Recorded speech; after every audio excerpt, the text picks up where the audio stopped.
E aí, pessoal, tudo bem? Sejam bem-vindos ao nosso podcast Justiça do Futuro, nosso terceiro episódio de 2025. Vamos continuar debatendo tecnologia, inovação, fazendo essa relação com o direito, essas novas tendências do direito que a gente tá acompanhando, né? Então, a gente vai continuar essa série aqui de episódios e hoje a gente está recebendo uma pessoa muito especial, que é uma advogada, a doutora Edmê Capovilla Frois, que é advogada e consultora em proteção de dados. Então, para quem acha que há uma rivalidade de inteligência artificial com proteção de dados, vamos ver se é isso mesmo. Eu acho que não, já adianto minha opinião, mas nada melhor do que uma pessoa que tem amplo conhecimento do assunto para a gente tratar sobre isso e outras questões relacionadas à inovação. E também agora a gente vai falar da recém-aprovada, né, saindo do forno. A gente vai falar, né, de forma bem ainda os pontos de proteção de dados da regulamentação do CNJ sobre a aplicação de IA generativa no judiciário. Então é isso. Bem-vinda, Edmê. Muito obrigado por ter aceito o convite. Eu que agradeço, Felipe. Muito obrigada pelo convite, pelo espaço. Tá de parabéns aqui no podcast Justiça do Futuro. Muito legal. Que bom, que bom. Que todos nós sejamos parte dessa justiça do futuro, né? Que a justiça não é só o poder judiciário em si, é todo o sistema, né? Então, você como advogada e consultora nessa área, o que você tem visto aí na justiça e também na advocacia sobre a questão de proteção de dados? Esse é um tema bem instigante. Uhum. Porque quando a gente fala de proteção de dados, as últimas notícias, pelo menos dessa semana, foram sobre provas, sobre invasões a contas, né? Mas a proteção de dados, ela é muito maior do que isso. Claro. E a gente verifica isso quando as empresas tratam dados pessoais, que precisam fazer, por exemplo, para o marketing, né? Perfilar os gostos, as tendências das pessoas para oferecer melhor produto, serviço. Para verificar questões de dados, de informações relacionadas a crédito, as situações vivenciadas pelo mundo, a experiência do usuário que é tão falada, né?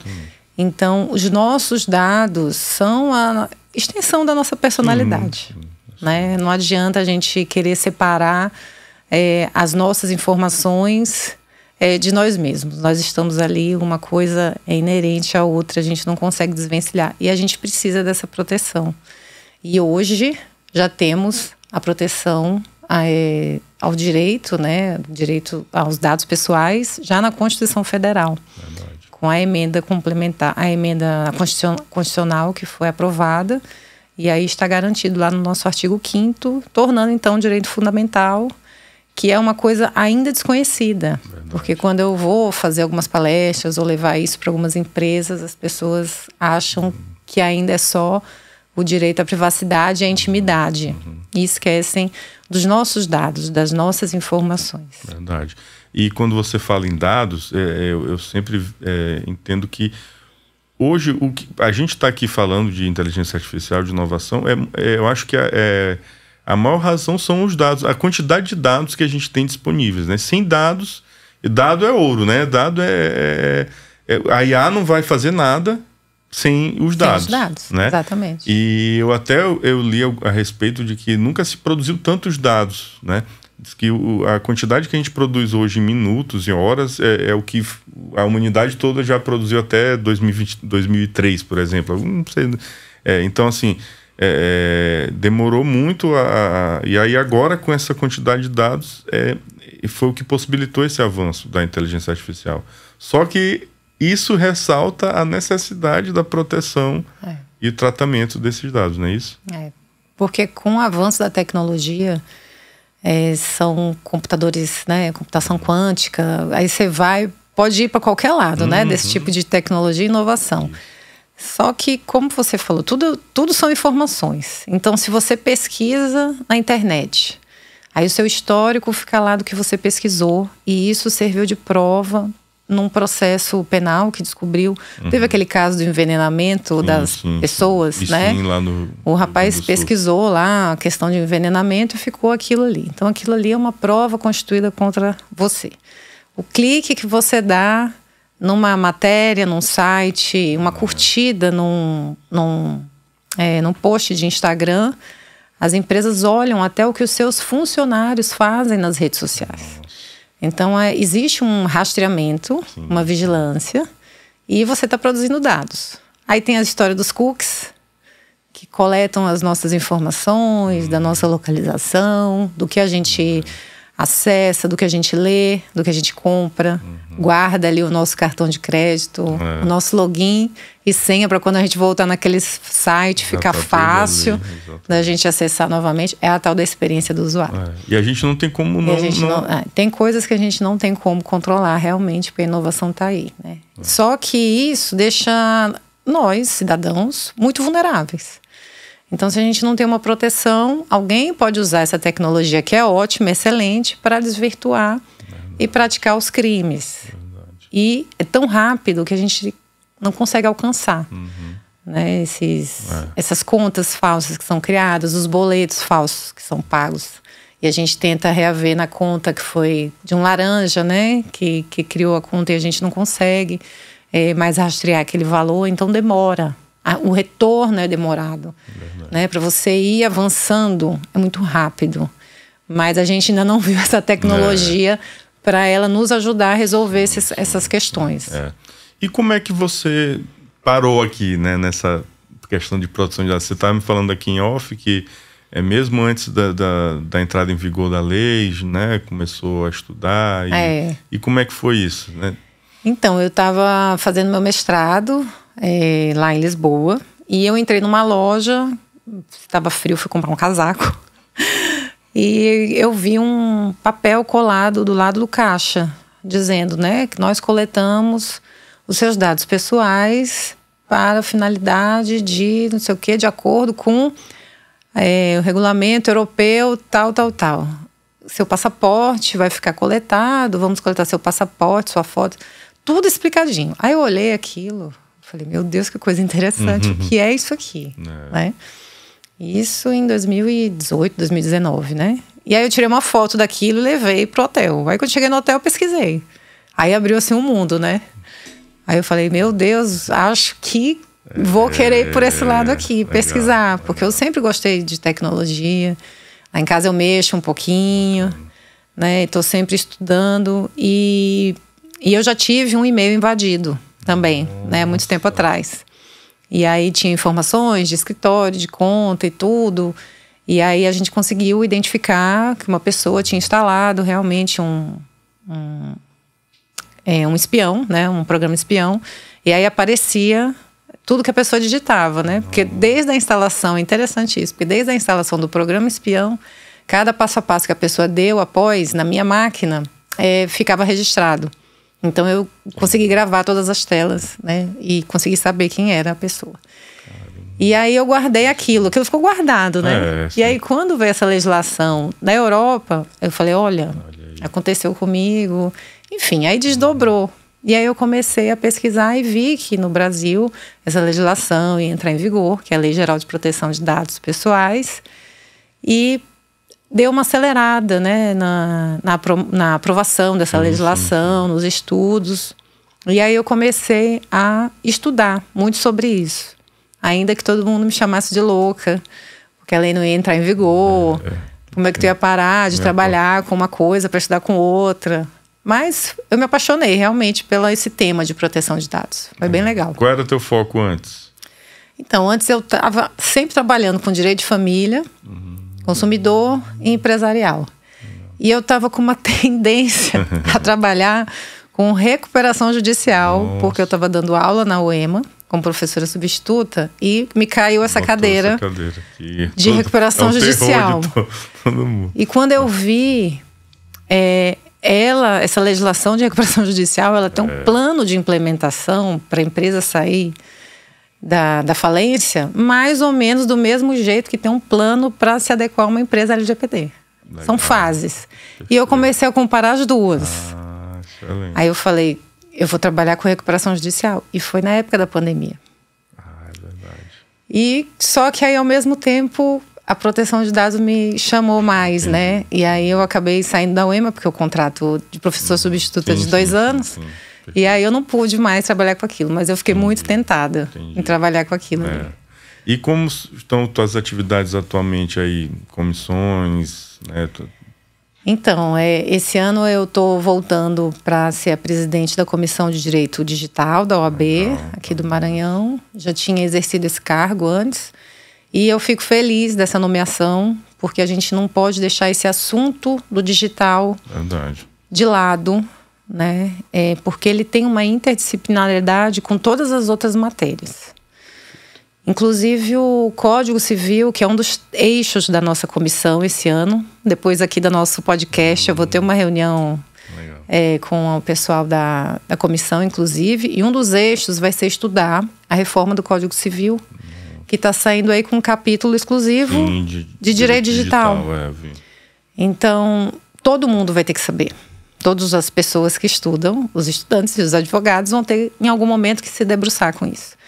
E na área de família tem questões relacionadas ao direito digital, à proteção de dados, questão de exposição de crianças na rede social, e outras situações que são mais delicadas, né? Consumidor, nem se fala, né? Porque tá ali o tempo inteiro. Penal também, porque são os golpes, né? O administrativo também, que funciona muito por conta, aí já é por conta do decreto do governo digital, que está virtualizando todas as atividades dos órgãos, né, institucionais. Então você acaba vendo que às vezes você fica meio inseguro de entrar num site, de fazer alguma coisa, né, de mandar algum documento. Será que esse site de alguma secretaria está segura, né, de alguma prefeitura? Então as empresas ainda têm um pouco de receio, ainda gostam de levar tudo no papel, né? Então a gente, assim, eu percebo que tem vários eixos para a comissão trabalhar, né? Então eu acredito muito no potencial dessa comissão esse ano de trazer eventos para a capital, aqui para São Luís, trazendo outras pessoas de grande nome, né, de doutrinadores do Brasil. Acho que vai ser bem legal. Legal. Poxa, que bom. E parabéns pela nomeação aí. Tenho certeza que você vai fazer um grande trabalho. A gente não quer deixar esse assunto ficar adormecido. Não pode. E assim, falando em não adormecido, a gente teve essa regulamentação agora aprovada, né, recentemente pelo CNJ. O que eu vejo é que eles... ainda não deu tempo, né, da gente se debruçar muito, né, porque é um documento muito extenso. Mas assim, trazendo para o tema do nosso podcast, mais hoje, é que a proteção da lei a proteção aos dados foi muito observada, né, com bastante ênfase, né. Então até, por exemplo, o artigo 7º aqui diz que os dados utilizados no desenvolvimento ou treinamento de modelos de inteligência artificial devem ser representativos de casos judiciais e observar as cautelas necessárias quanto ao segredo de justiça e a proteção de dados pessoais nos termos da Lei 13.709 e tal. Então, assim, assim, o interessante é que a resolução, ela enfatiza que as soluções de IA devem ser preferencialmente institucionais, feitas pelos tribunais, porque isso já assegura, né, dá uma segurança maior na questão de proteção de dados, você conseguir ter uma estrutura local né, para rodar só aquilo ali, pois é. Mas, enquanto não acontece, foi autorizada a utilização das ferramentas privadas, mas desde que tenham... são as ferramentas profissionais, pagas, né, como eles chamam, né, que, em tese... eles se comprometem, né, a proteger. Exatamente. Então, por exemplo, o Tribunal de Justiça do Maranhão contratou o Gemini, do Google, que já é a plataforma que a gente já tinha, o Workspace. Sim. Né? Então, em tese, eu sempre digo para os meus alunos assim, mas, professor, dá para confiar nisso? Olha, por contrato, o Google está se comprometendo aqui, ele fez um contrato e está se comprometendo a proteger isso aqui. Pode acontecer a falha? Pode. Mas se a gente não for confiar no Google, né, o que a gente vai fazer? A gente toma as precauções. Isso vale para o ChatGPT, eles se comprometem, o Cloud, por exemplo, são os mais conhecidos. Em tese, eles dizem lá que estão protegendo seus dados. Né? Eu queria ouvir tua opinião a respeito disso, então, fazendo esse link com essa permissão de uso dessas plataformas privadas, desde que observados esses requisitos, e essa questão da proteção de dados dessas soluções, né? Essa solução da inteligência artificial, para a gente, eu acho que é inevitável. Acho que não tem como voltar atrás, está todo mundo utilizando, ela está no WhatsApp, né? Então tem muita gente que usa, é prático. Só que como eu falei, a gente tem que avaliar os riscos. Você adotar uma solução dessa, como que você vai implementar? Porque não é só você baixar uma resolução do CNJ. Exatamente. Imagina você treinar todos os servidores para mostrar para eles o que eles precisam colocar nessa plataforma e o que eles não podem colocar, sob pena de. Aí você tem que dizer o que é que vai acontecer.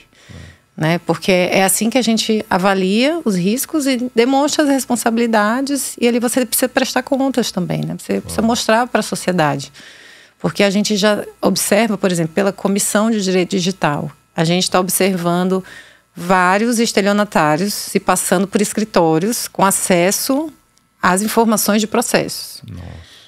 E são vários golpes, né? E os clientes de escritório estão sofrendo porque pagam quantias que os estelionatários dizem que precisam pagar, um alvará, um boleto para emitir umas custas, enfim, diversos problemas. E uma outra situação é você subir informações que precisam estar em segredo de justiça, como situações de criança, de vulnerabilidade, violência doméstica, questões relacionadas à saúde, tratamento, tudo.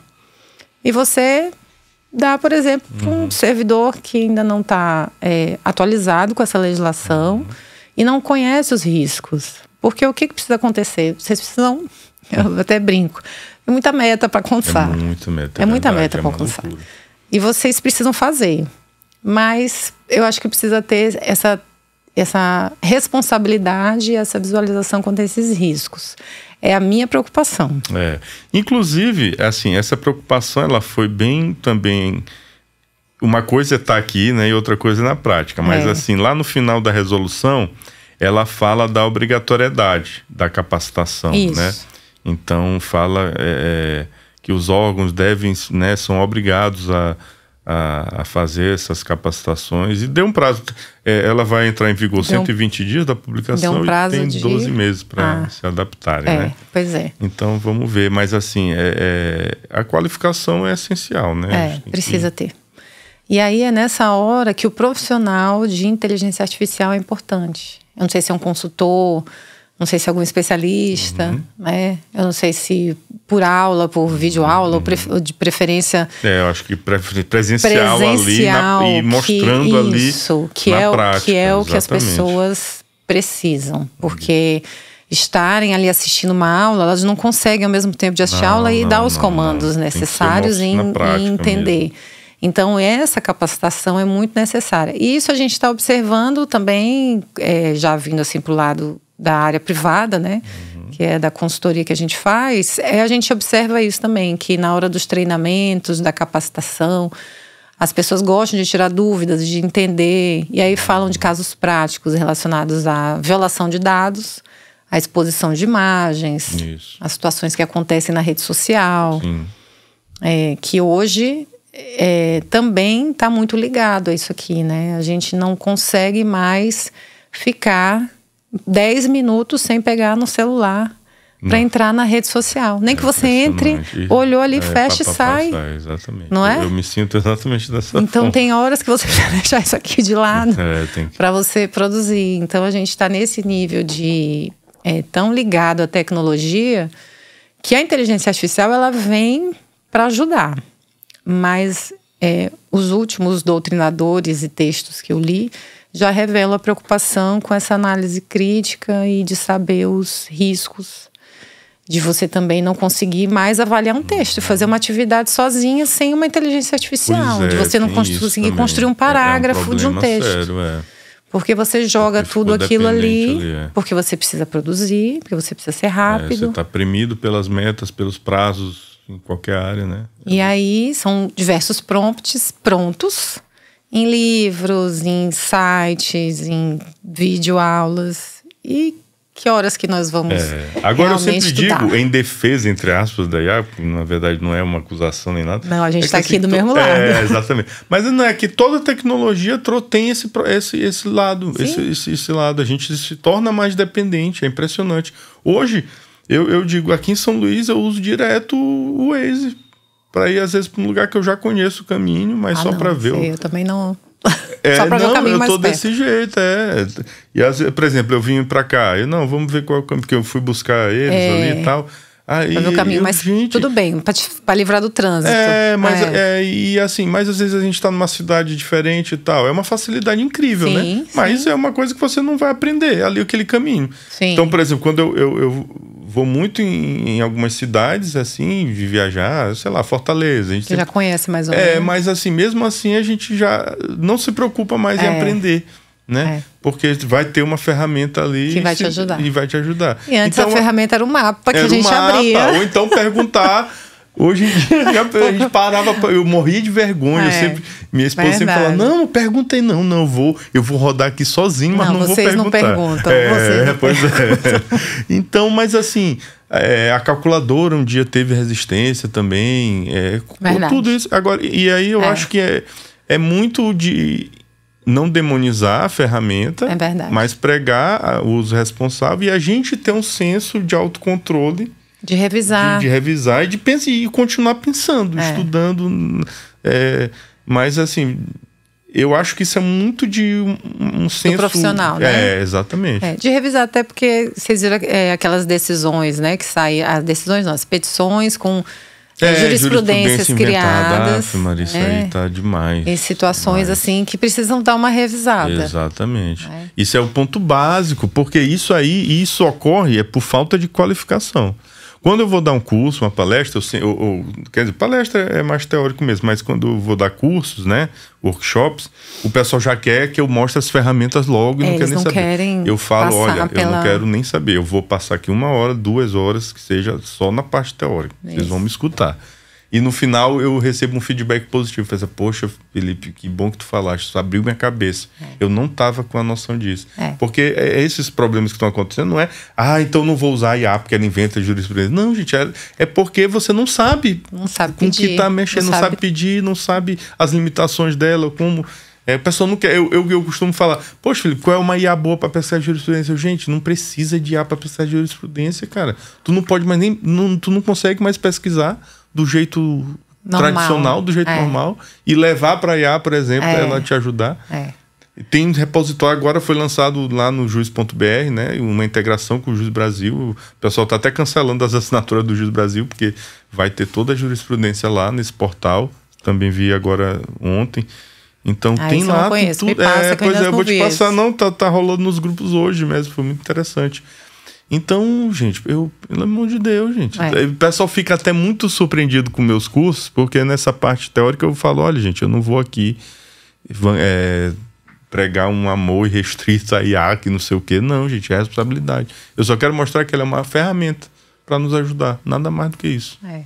Eu acho legal a gente ter essa noção da responsabilização, porque como a gente está falando de proteção de dados, para saber a informação que você está colocando ali, né? Se vai ser criado um modelo, se você vai subir um documento, se esse documento consegue subir sem colocar aquelas informações confidenciais, sim, exatamente. Sensíveis, né?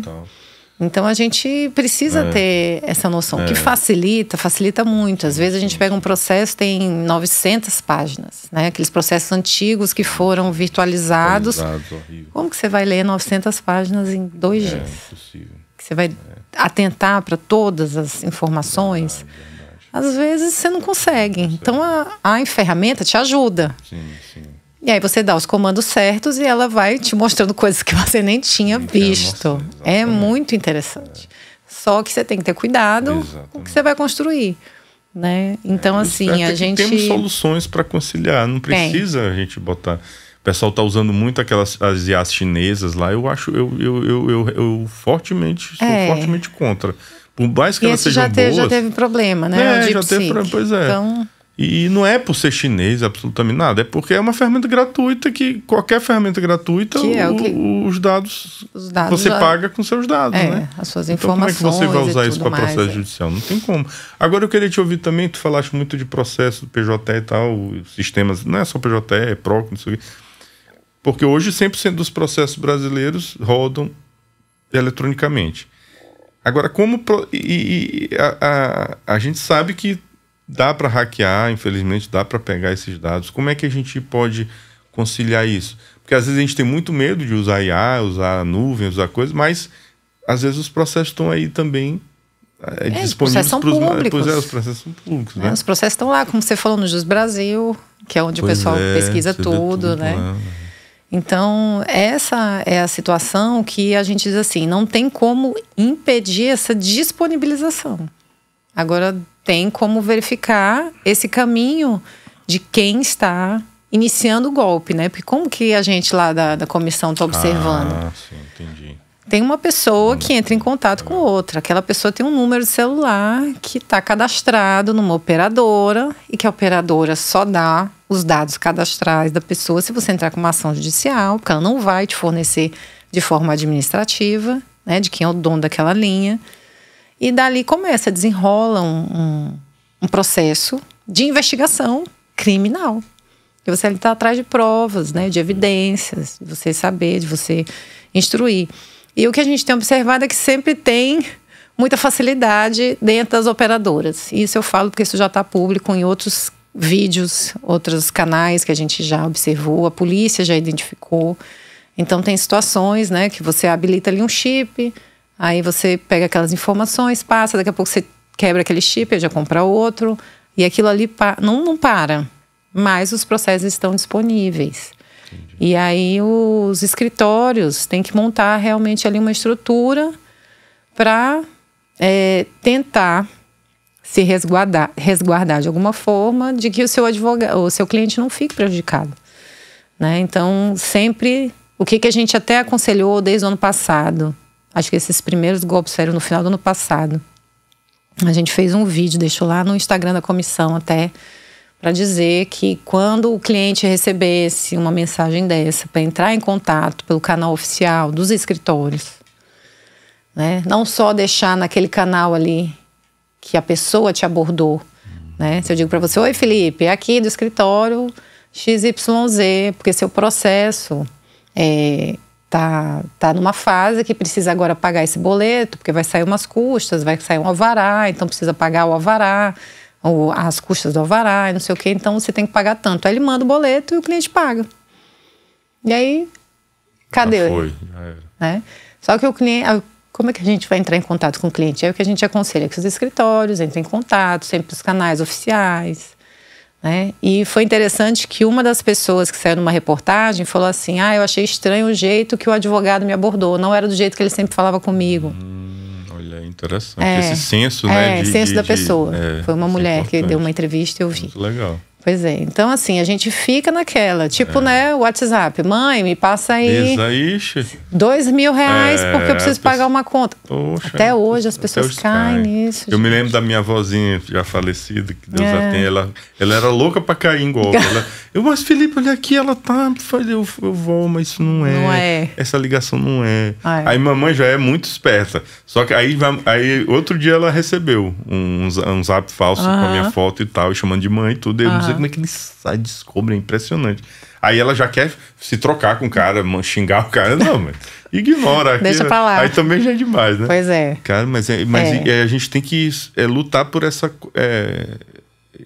para informar as pessoas para duvidar de tudo, de tudo, gente. Não pode, e quando a gente piorar, fala desse negócio de golpe no WhatsApp, aí a gente volta para a inteligência artificial. Exatamente. Desses aplicativos que facilitam agora para você montar a sua foto num formato de executivo.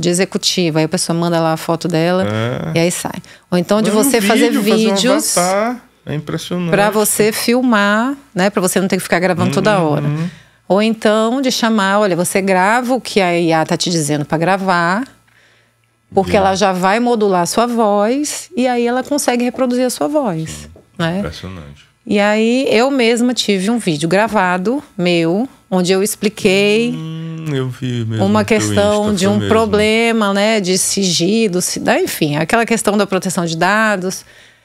E o que eu dizia, totalmente alguém que eu não descobri, porque até hoje eles não me forneceram os dados pessoais da conta que foi criada, né? E da monetização que eles tiveram com esse vídeo, porque esse vídeo rodou muito tempo. Eu pedi a monetização também, eu pedi que fosse bloqueado lá no Facebook, enfim.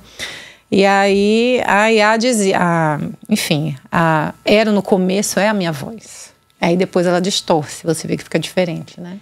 Para dizer que era para você se cadastrar, para você pagar um preço, porque você ia ter direito à indenização. Ou seja, tudo que eu dizia ao contrário, o vídeo desdisse, né? Meu Deus, que então isso, num momento, por exemplo, que é utilizado numa situação determinada, numa determinada situação, por exemplo, que a gente viu em algumas situações de eleição. Sim, demais.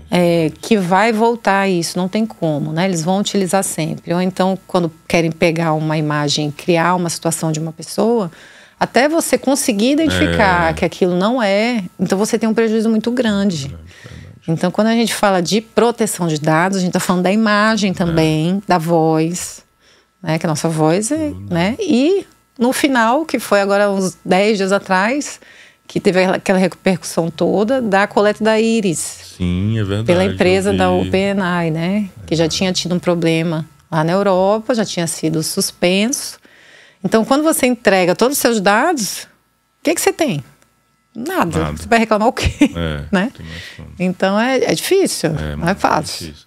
Falando aí, como é que você vê a situação da China, por exemplo? Que pelo que eu sei, você que sabe bem, lá, pelo que eu entendo, eles não têm proteção de dados nenhuma, ou tem, e eles alegam o seguinte, pelo que eu sei, pode me corrija se eu estiver errado, né? Não é minha área, minha especialidade, mas que eles dizem, não, olha, você vai me dar todos os seus dados, mas eu te forneço todas as soluções de educação, de saúde, tudo, você espirrou ali, eu já sei o que você tem, eu já vai chegar na sua casa, sei lá, um medicamento ou a comida que você quer. Então, aparentemente, isso é uma coisa assim, não, se eu quiser proteger dados, beleza, mas não vou dar serviços tão eficientes. Para eu te dar esse serviço, tipo um pacto, né, vamos dizer assim, me dê todos os seus dados, mas eu vou te garantir aqui nos serviços públicos. É mais ou menos por aí? Então, lá na China já tem até claro que tem lei de proteção de dados, existe até uma certificação da IAPP no regulamento, né, da proteção de dados deles. Deve ser dificílimo ter essa certificação. Mas o que a gente verifica lá é que realmente não existe privacidade e nem proteção de dados, consequentemente, né? Porque você está na rua, totalmente rastreado, como aqui também a gente já observa, pouco, né? E lá eles têm um chip na mão, que então o pagamento é pelo chip ou então pela íris, que era o que acho que estavam tentando fazer aqui. Sim. Na Europa também, né? Então você chega e para dizer que é você mesmo, para diminuir as fraudes. São inovações. São coisas avanços, até com uma boa intenção, né? Vamos dizer tecnologia avançando, mas que você fica assim, como que a gente vai proteger isso? E se eu não quiser? E se eu não quiser? Né? Se eu não quiser. Então, assim, tem situações boas que você é rastreado, por exemplo, para entrar em determinados lugares. Sim, que a segurança te olha, sabe, te identifica e vê se tem algum mandado aberto contra a pessoa, né? De busca e apreensão, de prisão. E aí vai e prende a pessoa. Mas a vida está toda rastreada. E nós estamos rastreados aqui. Total. O pessoal se espanta. As pessoas acham que isso aqui nos protege, deixa a gente anônimo, então está tudo escondido aqui. Não, que aqui está rastreado, aqui te escuta, aqui emite as antenas, né? As antenas de operadora estão sabendo onde a gente está na localização, se pedir, eles vão informar quem que está num raio de 1 quilômetro. Né? Então, assim, hoje se eu encostar o meu celular no seu, ele passa sozinho os contatos. É verdade. E tá fechado aqui o meu AirDrop. Né? Ele tá fechado. Mas se eu encostar, ele vai te dizer qual é o meu contato. Então, a tecnologia avança. É interessante, né? É muito louco. Então, se a gente for parar para ver essas questões, a gente fica bem preocupado, assim. Mas, ao mesmo tempo, a gente sabe que a tecnologia não vai parar, que ela vai inovar e que as empresas querem isso, né? Os investidores querem isso, querem apostar na inovação, porque vão sair na frente, porque a empresa vai valer mais. Exatamente. Então, tudo está ligado, a economia, a inovação, a tecnologia. Se em algum momento vai ter proteção de dados, a gente acredita que tenha, mas a gente sabe que as bases de dados estão sendo compartilhadas. É verdade, é verdade. Isso me lembra também de um debate muito interessante, que é de até onde você pode invadir e usar dados, invadir a privacidade de alguém para, por exemplo, desvendar um crime. Tem um documentário na Netflix, aquele Don't Fuck With Cats. Não sei se tu viste. Não vi. Pois é, interessante. Já fica a dica. Eu até gravei no Instagram uma dicasinha sobre ele. Sem dar spoiler, posso, até porque é uma história real, né? Não, pode contar. Ele era um criminoso que ele, por exemplo, ele filmou ele matando um gato e expôs isso na internet. E também depois com o ser humano e tudo mais. E aí uma rede de internautas se uniram para tentar, através dos vídeos dele, dos dados que estavam disponíveis. Sim. Até, ele está filmando numa lâmpada que tem num lugar tal. E aí eles conseguiram descobrir, não foi decisivo, isso não, ele foi pego, né, salvo engano, eu acho que sim, agora deu um branco, esse criminoso, e eles conseguiram pelo menos descobrir a localização, onde ele morava, o que ele fazia, tudo realmente foi descoberto, mas não teve essa discussão, não, essa prova ilícita foi usada na condenação, não foi usada diretamente, mas teve, então pessoas se reuniram mesmo, pessoas civis normais, com as suas habilidades, para descobrir. E aí o grande debate do documentário é isso. E aí, vale tudo para desvendar um crime? Aí é aquela história, né? O direito à privacidade contra... Porque assim, a gente, até para processar alguém, condenar, por mais que pode ser um criminoso mais, né, horrendo, provas forem, mas tem que ser dentro de um processo legal. Com um processo legal, pois né? Todo mundo merece, né? E aí, é interessante. Mas na hora que acontece com a gente quer ir atrás. Muda de opinião, exatamente. A gente acompanhou um caso que também foi de invasão de Instagram. E aí, quando a gente descobriu, a pessoa que tinha invadido o Instagram estava em uma cidade do interior de São Paulo. Então, porque a gente mandou um ofício para a polícia da delegacia lá de São Paulo, a gente começou a pesquisar, né, rastreando umas coisas, aí achou, né, e mandou para lá. E aí a polícia de lá falou que tinha. Mas até a questão da polícia é difícil, porque são muitos crimes e ela talvez não tenha o corpo de pessoas necessárias para estar ali se debruçando sobre esses problemas de internet, e precisa ter gente especializada, né? Verdade. Com equipamento melhor. Sim. Melhor do que o do criminoso. Porque o criminoso está num lugar assim, tipo esse aqui, né? Melhor, cheio de computador, a internet dele sensacional. Bombando, né? Cheio de programas, com uma expertise de NASA, né? Para invadir todos os sistemas. E a gente sabe que a polícia, ela tenta ir atrás, mas tá demais. A gente observa que tem crescido bastante, né, essas questões. Muito complicado de golpe aí da internet. Mas é isso. Vamos ver se uma hora isso diminui, né? Ou não. Aí outra coisa que eu queria conversar contigo era sobre essa questão das senhas fracas e tudo mais. E eu te confesso que eu olhei teu Instagram, teu post com esses dados. Tu fizeste um post recentemente. Recentemente não, isso foi em novembro já, né? Que foi quando eu tive o evento lá dos ciclos elétricos da SMAN. Sim. E aí eu tava preparando minha apresentação. Foi engraçado isso, a coincidência, né? E eu tava querendo ir atrás de...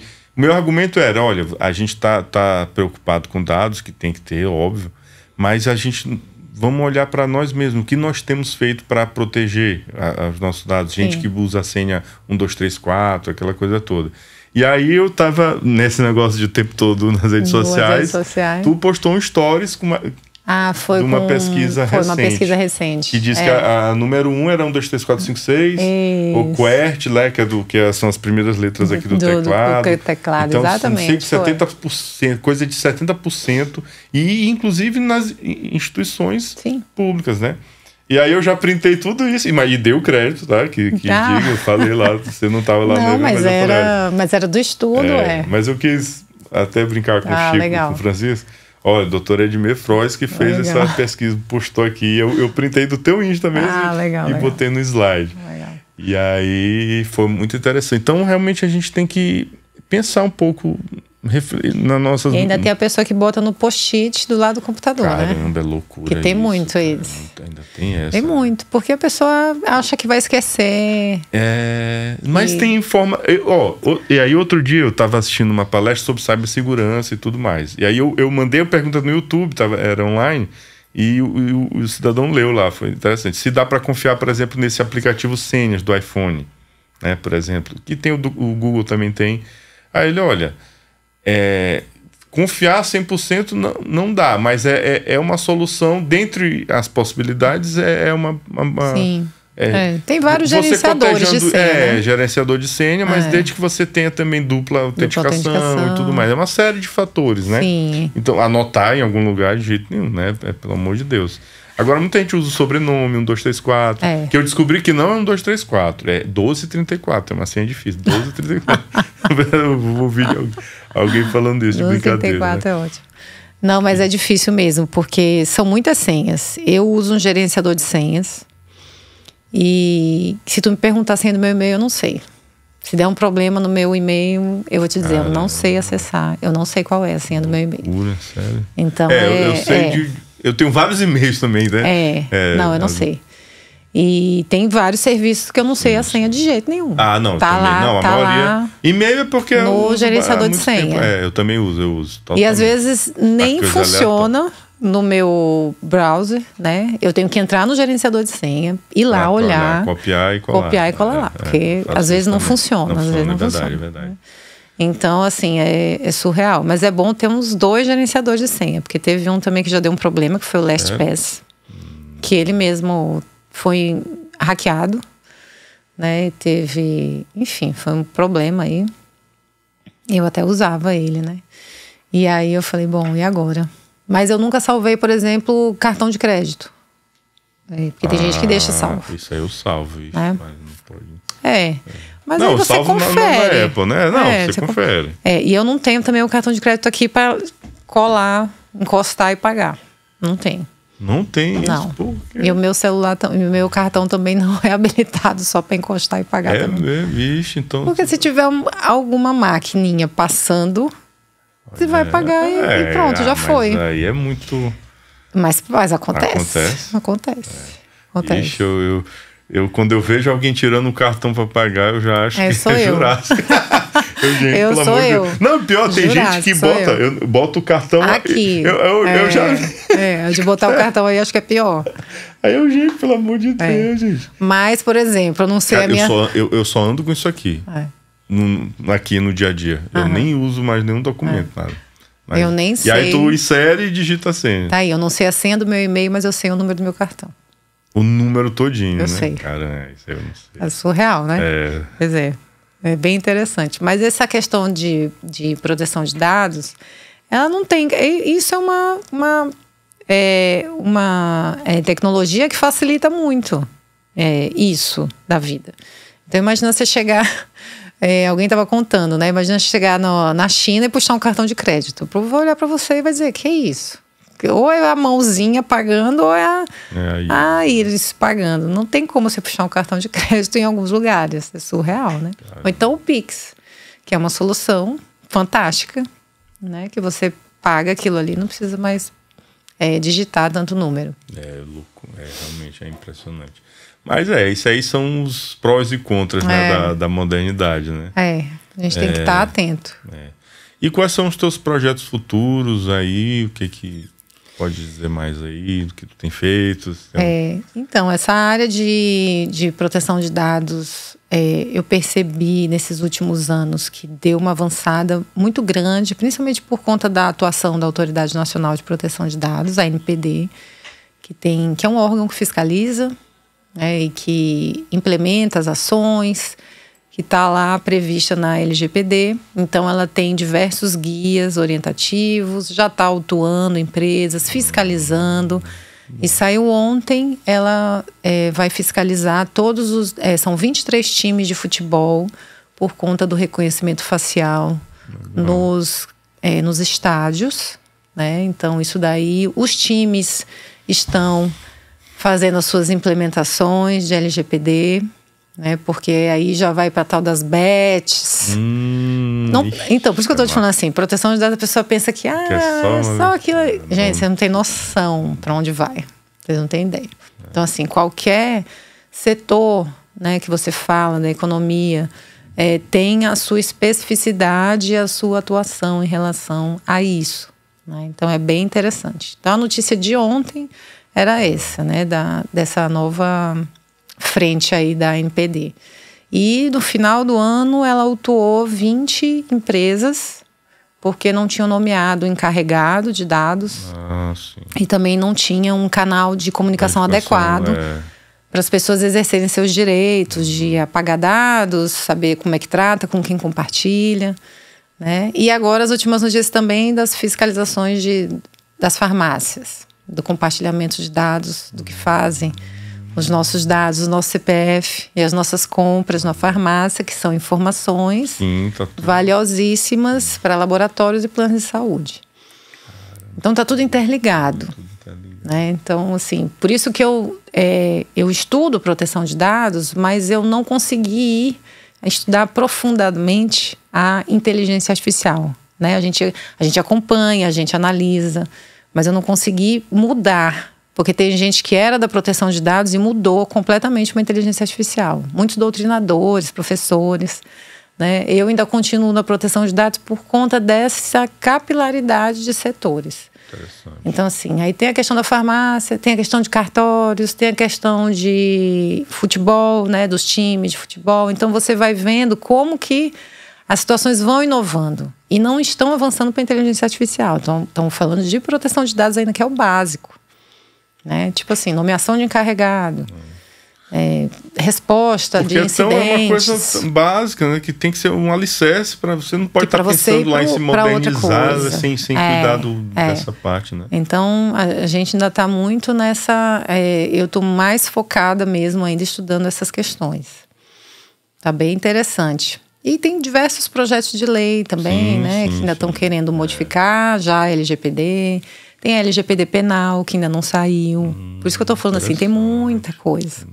Muita coisa. Legal. Né? E conta aí, como é que você já fez consultoria em escritórios também de advocacia? Já. Porque os escritórios, alguns estão...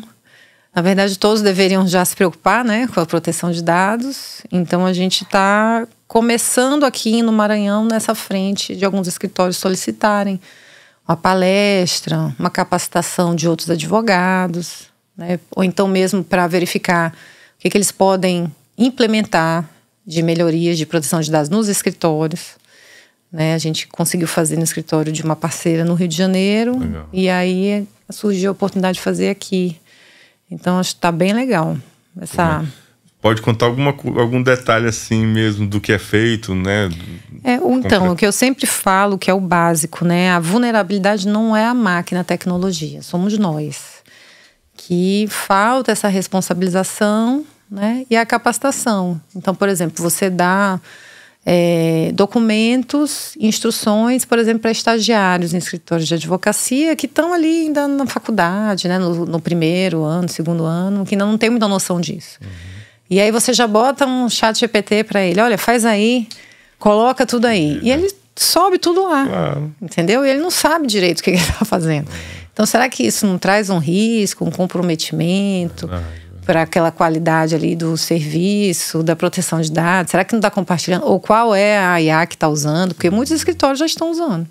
Isso é normal. Não, isso aí, sem dúvida. Isso é fato. Mas você precisa dar essa noção, né, de responsabilidade, de saber o que é que... com quem até mesmo que você vai compartilhar os dados, né? Isso é interessante porque eu sempre eu vejo muita a questão da necessidade de regulação no Poder Judiciário, que o Poder Judiciário tem que ser controlado, tá? Porque realmente é um órgão público, é o órgão que vai julgar os processos, então eu vejo muito essa preocupação, mas aí eu vejo, poxa, mas é a entrada dos processos, os nossos stakeholders, né, vamos dizer assim, é muito difícil ter controle sobre isso. Sim. Então, a gente precisa ampliar essa capacitação, mas também uma normativa geral, né? E fiscalização, não sei como é que seria isso, mas é difícil, porque eu penso, poxa, a gente está aqui, veja uma resolução dessa do CNJ, extremamente preocupado, extremamente responsável, né? Eu achei muito positiva, inclusive, a versão anterior que tinha circulado, a gente estava muito preocupado, né? Porque também ia tolher demais. Então, eu acho que claro que não existe solução perfeita, ninguém vai conseguir, ainda mais em matéria legislativa, né, que aqui é uma matéria legislativa, mas teve um equilíbrio interessante, que eu acho. Mas assim, e aí, os escritórios nem todos vão... Porque será que, assim, a questão da normatização do CNJ, dos órgãos, do Poder Judiciário é uma situação. A questão de normatização de escritórios teria que vir da OAB, lá de cima, né? E a gente que estava acompanhando isso tudo na Comissão Especial de Proteção de Dados, né, que encerrou agora nossa atuação lá, então a gente vê muita preocupação, porque assim, é muito fácil você chegar aqui e dizer assim, porque eu estou fazendo implementação de ADP, tá, mas e lá no teu escritório? Né? Como que está sendo? Então, existe uma rotatividade alta, às vezes, de advogado, muitos documentos, às vezes os escritórios não têm essa guarda adequada de informações. Então, os escritórios... E a gente tem o nosso segredo, né, profissional, a nossa guarda, a nossa inviolabilidade também, né, profissional, de resguardar. Perfeito. Então, tem uma questão toda até mesmo com os nossos clientes. Nossas situações que vamos resolver ali e tudo mais. Então, são diversos detalhezinhos que não dá para jogar tudo e dizer assim, tudo é proteção de dados. Não, tem parâmetros que a gente tem que analisar, né? E escritórios muito grandes que atuam com muitas empresas, né? Que fazem aquela coisa de massa mesmo, né? Que vai defender. Então, você precisa ali ter um volume muito grande de pessoas e de informações. E como que você vai guardar isso tudo? Como que você vai responsabilizar? Que horas que você pode deletar essas informações? Quem tem muito papel, que horas que pode jogar fora? Que horas que pode, né, apagar? Exatamente. Né? Porque às vezes um cliente entra em contato com você e diz, eu deixei no seu escritório um documento, e aí você já não tem mais. E aí, qual a responsabilidade que você tem dessa guarda? Há muitas questões. E eu vejo aqui você tem mentoria também, né? Sim. Eu abri uma mentoria, né? Comecei a querer compartilhar isso pela falta de pessoas especializadas para trabalhar com a gente aqui no Maranhão. E como está crescendo muito, então você passa, né, a receber muita demanda e aí você não consegue... dar conta de tudo. Então, quando você chama uma pessoa, chama outra, aí você vê, poxa, esse aqui não dá. Esse aqui tá muito raso ainda.